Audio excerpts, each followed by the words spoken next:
भगवत दर्शन उसी को प्राप्त होते हैं जिसकी भगवत दर्शन की प्रबल उत्कंठा के लिए 4 बातें जीवन में आ जाएं। पहला, नित्य निरंतर नाम जप रसिकों के संग से। शर्त है रसिकों के संग, भजन न होई संग बिन, हे मनमानी नहीं होता। रसिकों के संग से भजन की वृत्ति, प्रमाणित भजन होना चाहिए आचार्य परंपरा गुरु परंपरा से। दूसरा, भगवद विग्रह को साक्षात भगवान का स्वरूप मानना। जैसे कुछ ऐसे भाव वाले लोग हैं कि अरे पत्थर पूजने से, धातु पूजने से क्या प्राप्त, क्या वहां भगवान है? कौन सा तुम्हें ज्ञान है भाई? कौन सा ज्ञान है? जब सर्वं खलमिदं ब्रह्म, ये तो अवतार है भगवान का, अर्चा अवतार। भगवान अवतरित होते हैं। जैसे हम छवि विराजमान के, जब हम भाव सेवा करते तो भगवान छवि में आके विराजमान होते हैं, भगवान विग्रह में विराजमान होते हैं। ये श्रद्धा और विश्वास का विषय है, ये नास्तिक लोगों को समझ में नहीं आएगा। जिस मूर्ति को आप, जहां मूर्तिकार निर्माण कर रहा हो वहां देखो, उसी मूर्ति को पूछ करके ब्रह्म प्राप्त, भगवत प्राप्त महापुरुष हो गए, प्रेमाश्रुओं से अभिषिक्त किया है। ये बाहर वालों के ऐश्वर्य की बातें न सुने, नहीं तो जो छोटी श्रद्धा वाले लोग होते हैं उनकी श्रद्धा नष्ट हो जाती है। अरे क्या है, ऐसे से ऐसा न वो बोलते हैं, न वो खाते हैं, न देखते हैं, और ऐसे विराजमान। आपको क्या पता है? आपका भाव है क्या? आप जानते नहीं हो। भाव आ जाएगा तो साथ चलते हैं, बोलते हैं, खाते हैं, देखते हैं, भाव का खेल। एक प्रसंग में एक ब्राह्मण बूढ़े के साथ एक जवान तीर्थ यात्रा में गया था। सारांश में बता रहे हैं। ब्राह्मण तीर्थ यात्रा का इच्छुक हुआ, पर उसको लगा कि मेरे बेटे तो हैं, पर धनी होने के कारण वो विलासिता में युक्त हैं, मेरे साथ तो चलेंगे नहीं। अगर कोई जवान आदमी मिल जाए, मुझे तीर्थ यात्रा करवाए, उसे कुछ भेंट पूजा दे देंगे। एक गरीब ब्राह्मण का जवान लड़का था, बात की तो उसने कहा हमारा भी सौभाग्य होगा कि तीर्थ यात्रा होगी और आप हमारे पिता तुल्य, आपकी सेवा होगी। समस्त तीर्थों में भ्रमण कराया। जब वृंदावन आए तो बहुत सेवा उसने की, उसका मन बहुत प्रसन्न हो गया। धनी का वृद्ध था, तो गोपाल जी के दर्शन कर रहा था। उसने कहा वृंदावन को साक्षी करके, गोपाल जी महाराज सामने हैं, मैं बहुत प्रसन्न हुआ तुम्हारे ऊपर, तुमने इतनी सेवा की। एक बेटी ब्याह योग्य है, मैं तुम्हें ब्याह करवा दूंगा अपनी बेटी से। तो देखो हमने तो नहीं कहा, तुमने कहा है ना, इस बात को ध्यान रखना, वहां जाके भूल मत जाना। ऐसा ही हुआ, सारांश में बताया। वो जब गांव पहुंचा तो वृद्ध की हिम्मत नहीं हुई अपने धनी बेटों से कह दे कि बहन का ब्याह उस गरीब के साथ कर दो। काफी दिन हो गए, कोई चर्चा ही नहीं, तो ब्याह की बात थी। उस गरीब ब्राह्मण ने जाके कहा बूढ़े ब्राह्मण से कि आपने कहा था भगवान के सामने कि अपनी बेटी का ब्याह तुम्हारे साथ कर देंगे। तो जवान बेटों के भय से उसने कहा मुझे याद नहीं ऐसा कुछ। तो याद नहीं? तुमने भगवान के सामने कहा था। कह रहे याद नहीं। तो बेटों ने कहा कि चलो भागो यहां से। भगवान के सामने कहा बुलाओ भगवान को, अगर साक्षी दे देंगे तो हम बहन का ब्याह कर देंगे। बोले पक्का? तो उनको पता था कि मूर्ति कोई बोलती थोड़ी, चलती थोड़ी। तो उनका हाँ पक्का। बोले पंचों के बीच में बोल दो, पहले गांव में पंचायत होती है, पिंड छुटाने के लिए कि अतरे दिन ये परेशान करेगा। तो उनका पंचों के सामने यदि ठाकुर जी आके गवाही दे दे तो ब्याह करवा देंगे। ओ गरीब आदमी जो कुछ था बेचा, फिर वृंदावन आया। ठाकुर जी गोपाल जी से कहा कि महाराज आपके सामने हमारे ब्याह की बात कही थी इस वृद्ध ब्राह्मण ने, आपको गवाही देना पड़ेगा तब हमारा ब्याह होगा। वहां कौन सुने? समय हुआ, ठाकुर जी का शयन भोग लगा, पट बंद हो गए, वो बैठे रहे बाहर। वाह गोपाल जी महाराज, आप जब बोलोगे तभी हमारा ब्याह होगा, हम तभी यहां से जाएंगे जब आपको साक्षी दे। सब चले गए थे वकील, उसको विश्वास था भगवान है। अंदर से आवाज आई मूर्ति कहीं चलती है क्या कि चलकर साक्षी दे? बोले महाराज मूर्ति बोलती थोड़ी है, आपने बोला ना, तो आओ निकल के बाहर। अब उनके लिए कोई पर्दा है क्या? ललित त्रिभंगी ऐसे। बोले देखो अब तुम्हारे प्रेम के कारण हम बाहर तो निकल आए, तुम उसको यहीं बुला दो, हम यहीं साक्षी। बोले महाराज वो नहीं आएगा, हमारा ब्याह रुक जाएगा, आपको चलना पड़ेगा। बोले चल तो देंगे, लेकिन देखो हम वृंदावन के ठाकुर हैं, हमको तो अच्छा अच्छा माखन मिश्री सब। भगवान ने बहानेबाजी। बोले महाराज हमें पता था कि आप भोग राग के लिए कहोगे, तो हमारे पास जो संपत्ति थी बेच के आए, खूब खवाते पियाते चलेंगे महाराज। बोले चलो अच्छा, देखो दृढ़ विश्वास। बोले महाराज हम जानेंगे कैसे कि आप आ रहे हो? बोले मेरे नूपुरों की ध्वनि सुनाई देगी, और देखो लौट कर जहां देख लोगे उससे आगे फिर हम नहीं जाएंगे। ठीक है महाराज, जब भोग लगाने का समय आएगा तो हम बोल देंगे, तब तुम हमारा भोग लगाना, और जब हम चलेंगे तो लौट कर पीछे नहीं देखोगे। ठीक है महाराज। अपने प्रांत पहुंचे, उड़ीसा प्रांत। गांव जब नजदीक रह गया तो सोचा मुड़ के तो देखे, केवल पायले धुनी है, ठाकुर जी भी है। मुड़ के देखा तो श्याम घन साक्षात प्रभु। प्रभु ने कहा देखो तुमने वादा तोड़ दिया, अब हम यहां से नहीं जाएंगे। बोले महाराज अब तो कोई बात नहीं। गांव में दौड़ के गया, गोपाल जी आए, प्रभु आए साक्षी देने के लिए मेरे ब्याह के लिए। पूरा नगर दौड़ पड़ा, पंचायत के सब ने देखा प्रभु विराजमान। अब किसी की हिम्मत थोड़ी थी कि पूछ ले, जबरदस्ती उस बुड्ढे से कहा ब्याह करो भगवान वृंदावन से साक्षी। आज भी साक्षी गोपाल के रूप में भगवान विराजमान। क्या हुआ? जिसे तुम मूर्ति समझते वो चल के उड़ीसा तक गए और गवाही दी। विठ्ठल भगवान बातचीत करते थे तुकाराम जी से, नामदेव जी से, बड़े बड़े संतों से। हरिवंश महाप्रभु, सेवक जी महाराज, बनचंद महाप्रभु तक बातचीत करते थे राधा वल्लभ लाल जी। प्रगट में एक बार मोहन चंद्र जी महाराज महाप्रभु के सबसे छोटे लाडले पुत्र थे। महाप्रभु राधा वल्लभ जी की सेवा परिचर्या में थे, तो एक पात्र कटोरा था राधा वल्लभ जी की सेवा का, उसमें चरण छू गया श्री मोहन चंद्र जी का। महाप्रभु ने एक शपथ मारी, प्रभु के पात्रों को ऐसे। राधा वल्लभ जी के जब पत्रावली कर रहे थे तो कपोल में अंगुली बनी, तो उनका जय जय आप। तो बोले मोहन चंद्र के रूप में मैं ही तो अब खेल रहा हूं अपने पात्र, तुमने वहां मारा, मुझे देखो लगा। महाप्रभु ने कहा क्षमा कीजिए प्रभु, ऐसी तन्मयता मोहन चंद्र जी की आप में है, ये मुझे पता नहीं था। महाप्रभु से बात, स्वामी जी से, बिहारिंदेव जी से बिहारी जी बात करते थे। आज भी महापुरुषों से प्रभु बात कर। ये केवल मूर्ति छवि का विषय नहीं होता। ये अज्ञानी जीव जो है ये केवल तर्क विवाद में फंसे रहते। श्रद्धा में तर्क विवाद नहीं होता। ये तर्क विवाद जहां होने लगे, ऐसी कोई वार्ता होने लगे, श्रद्धालु उपासक को बिल्कुल हट जाना चाहिए। भगवत दर्शन किसको प्राप्त होते हैं? पहला, जो रसिक महापुरुषों के गुरुदेव के अनुसार भजन करता, नाम जप, मंत्र जप। दूसरा, भगवत विग्रह को साक्षात प्रभु मान करके। कहो सो कहां जहां प्रभु नहीं, जब सर्वत्र प्रभु है तब तो हमने प्रभु का श्री विग्रह, अर्चा विग्रह, ये अर्चा अवतार है भगवान का, इनको विराजमान किया, साक्षात मेरे प्रभु हैं, ये बाहरी दर्शन है। तीसरा, प्रभु को अर्पित किए हुए प्रसाद के अलावा अरुचि होना। कुछ भी ऐसा जो हम प्रभु को अर्पित नहीं कर सकते वो हम नहीं पा सकते। प्रभु को अर्पित ना की हुई चाहे अमृत पड़ी हुई वस्तु हमारी बिल्कुल श्रद्धा रुचि नहीं। हमारे प्रियालाल ने नहीं पाया तो हम उसे चख नहीं सकते। ये भगवत प्राप्ति, भगवत दर्शन के लिए बहुत आवश्यक है। गुरु प्रदत्त भजन में आसक्ति, इष्ट के श्री विग्रह छवि में साक्षात भाव, और इष्ट को अर्पित ना किए हुए वस्तु, वस्त्र, पदार्थ, भोगों में पूर्ण अरुचि। कई बार हमने ऐसे संतों को देखा जो अमनिया जैसे, पा लीजिए, नहीं अमनिया है ना, हम अपने ठाकुर को भोग लगा के पाएंगे, आप अपने श्री जी को भोग लगा दीजिए तो पालेंगे, अन्यथा नहीं। अमनिया नहीं, अमनिया माला, पत्र, पुष्प, सुगंधित कुछ भी नहीं। हमारा जीवन प्रसादी हो जाना चाहिए। ये बहुत ध्यान से अपनी दिनचर्या में देखिए कि कभी अमनिया मत पाइए। चौथा, सहनशील, ये बहुत आवश्यक है। बहुत सहनशील उपासक को होना चाहिए। जितना सहोगे उतनी भक्ति प्रकाशित होगी। सहत सहत बाढ़े भगति, गृह तन गुरु हितगार। गुरुदेव को समर्पित जीवन और सहनशीलता, निश्चित भगवत दर्शन। चार बातों से निश्चित भगवत दर्शन हो जाता है। ये बहुत खास बात है जिसको धारण करना बहुत कठिन है, और गुरु कृपा पात्र बहुत सरल ढंग से इसे निर्वाह कर ले जाता है। क्या? किसी से मतलब नहीं। इस मार्ग के उपासक किसी से मतलब नहीं।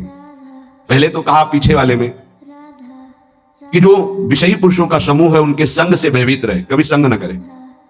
अब आगे वाले में महान संगा नाम किसका ये स्वरूप होता है? बोले जो वह तो महताम श्री पद रजा, महापुरुषों की चरण रज से जिसका शरीर अभिषिक्त है और माथे पे जिसकी चरण रज विराजमान है, गुरुजनों की, संतों की, रसिकों की, वो महान संगानाम सहज मधुरात्म प्रिय कथा। वो निसंग ही नहीं, महान संगानाम, जागृत स्वप्न सुषुप्ति, कभी भी कहीं भी उसका किसी से संबंध नहीं है, शरीर से भी नहीं। क्योंकि महान संगानाम तभी हो सकता है, शरीर से भी नहीं। यह ज्ञानी जीव जानते नहीं। कहते हैं शरीर तो यहां छूट जाता है, फिर गति किसकी होती है? भगवत प्राप्त। शरीर तो एक कपड़ा है, समझते नहीं हो। इसके नीचे एक कपड़ा है, सूक्ष्म शरीर, उसके नीचे एक है कारण शरीर। आप पहनने वाले हो, आपके कपड़े हैं, एक छूटता है सिर्फ स्थूल शरीर। सूक्ष्म शरीर और कारण शरीर को लेकर के बार बार जन्म मरण होता रहता है, कपड़े बदलते रहते हैं। और जो जीवन मुक्त हो गया तो तीनों शरीरों का संबंध खत्म, और दिव्य चिन्मय चिदानंदमय शरीर को, भावदेह को प्राप्त करके चिन्मय धाम में, चिन्मय लीला में, चिन्मय प्रिया प्रीतम के समीप हो जाता है। वो महान संगानाम। साधक का स्वभाव ऊपरी बड़ा ही रुक्ष होना चाहिए। साधक का रुक्ष, सबको ये लगना चाहिए कि बड़ा बेरुखा आदमी है, ये बच जाओगे। गोस्वामी जी ने भी लिखा है, गिरा अर्थ जल बीच सम, कहियत भिन्न न भिन्न, बंदो सीता राम पद, जिन्हि परम प्रिय खिन्न, खिन्न मानसा। किसी से कोई संबंध नहीं।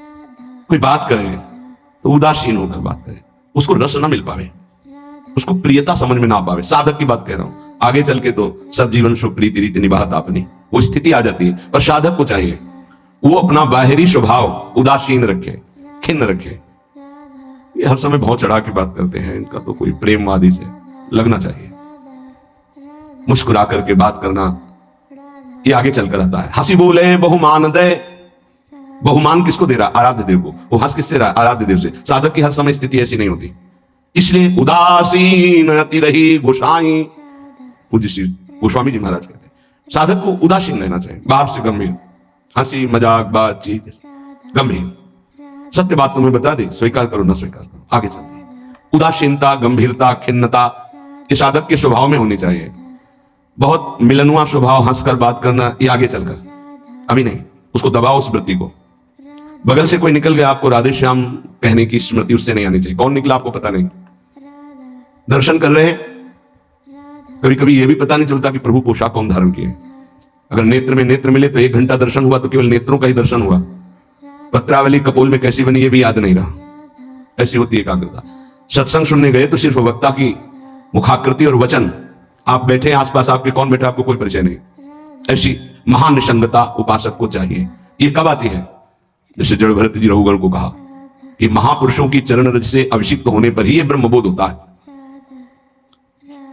प्रहलाद जी ने कहा निष्किंचना नाम नवरणीत यावत, जब तक निष्किंचन महापुरुषों की चरण रज नहीं लगी तब तक ऐसी निष्ठा नहीं होती जैसी मेरी है। शिरो में शोल्लासम भातु महताम श्री पद रजा, ये महत पद रज कहां मिलेगी? हर कण वृंदावन का ये महापुरुषों की चरण रज, प्रियाजू की चरण रज महापुरुषों के आंसुओं से भीगा हुआ है। जहां की भी रज मिले उसे अपने धरोहर के रूप में, संपत्ति के रूप में, जैसे बहुत बड़ी क्या धरोहर, ये प्रिया प्रीतम की संपत्ति, प्रेम संपत्ति प्रदान करने वाली, इसे आप लगाओगे तो आप सुरक्षित हो जाओगे। ये कवच है। कई बार शास्त्रों बारे चर्चा हुई है, पर बड़े भाग्यशाली साधक उपासक उपासिका होंगे जो इस बात को स्वीकार किए हैं कि रोज स्नान के बाद शरीर में रज लगाते हैं। ना करते हो तो फिर सुन लो, तुम्हारे हृदय को ये विकार तब तक जलाएंगे जब तक प्रेम रस के योग्य नहीं हो जाएगा। उस जलन को सहने के लिए ये सद्य वशीकरण चूर्ण मनंत शक्तिम तम राधिका चरण रेणु मनुष्य मरामी, ये श्री जी की चरण रज है जो आपको संभालेगी, कवच का काम करेगी। आपके शरीर में चरण रज लगी रहनी चाहिए। बिल्कुल मान लीजिए, अगर ये मान लोगे तो बहुत बड़ी वस्तु आपको प्राप्त होगी। शरीर में वृंदावन की रज लगी है, शरीर छूट जाए तो भगवत प्राप्ति हो जाएगी। मान लीजिए, बहुत बड़ी बात है। धन्य है वो उपासक जो रजोप सेवी है, रज लगाते हैं। एक ब्रजवासी आए, उन्होंने प्रश्न किया कि आपके जुगल उपासना में तो काली बिंदी लगती है, आप क्यों नहीं लगाते हैं? श्री कहते हैं उसे, काली बिंदी और सिंदूर की बिंदी। पूज्य श्री सदगुरुदेव भगवान ने आदेश किया, त्रिपुंड लगाते थे जब शरणागति का, कि हम आचार्य आज्ञा से चलते हैं। आचार्य ने पत्र में लिखा था, वृंदावन रजोप सेवी जोरी सुमिरन बाचनो, वृंदावन नित्य विहार चंदन लेनो। तो रजोप सेवी जोरी है तो रज का तिलक है, और बिहार चंदन जो प्रसादी है वो ये लगा है। बस वो कोई वृंदावन की वस्तु नहीं है जो काली जी की है, ये वृंदावन की रज और वृंदावनेश्वरी का प्रसादी चंदन, इसके सिवा। तो ब्रह्मा जी भी आकर कहें तो हमारी समझ में नहीं आएगा, क्योंकि गुरु के वाक्य के आगे किसी का नहीं। वृंदावन रज रानी, वृंदावन वृंदावनेश्वरी, इनमें हमारी अनन्य आसक्ति हो जाए। जो लगाते हैं उनको प्रणाम है, पर हमारी गुरु आज्ञा है आचार्य श्री हितजू महाराज, वृंदावन रजोप सेवी हरिवंश जोरी सुमिरन बाचनो, वृंदावन नित्य विहार चंदन लेनो, आज्ञा है, उसी का पालन। अगर महापुरुषों की चरण रज लग रही है तो महानिशंगा नाम मान लीजिए। बार बार इसलिए कह रहे हैं, मान लीजिए। आप में सामर्थ्य नहीं कि आप असंग हो सके। महानिशंगा नाम तो बहुत बड़ी बात है, वो कहीं आ सकता नहीं। स्वभाव में, ना सूक्ष्म शरीर में, ना स्थूल शरीर में, और ना बाहरी व्यवहार में, वो अपने स्वरूप में स्थित महापुरुष है, वही महानिशंगा नाम होता है। फिर क्या बोले? सहज मधुरात्म प्रिय कथा, अपनी प्यारी जी और प्यारे जी की कथा सुनते ही उसकी दशा बदल जाती है। प्रसंगानाम प्रेमोत्पुलक गलदस्रा कुलगिराम, अश्रु प्रवाह हो रहा है, पुलकित तन हो रहा है, गदगद कंठ हो रहा है। ये सहज मधुरात्म, सहज मधुर रस प्रदान करने वाली प्रीतम की चर्चा सुनते ही, पद गाते ही दशा बदल गई। कैसे हुआ? बोले महापुरुषों की चरण रज का प्रभाव। अपारे श्री वृंदावन रस महाब्धो विहरताम, इस महाप्रेम रस के अपार समुद्र में विहरण करने वाली जो जुगल जोरी विहार करने वाली श्री श्यामा श्याम है,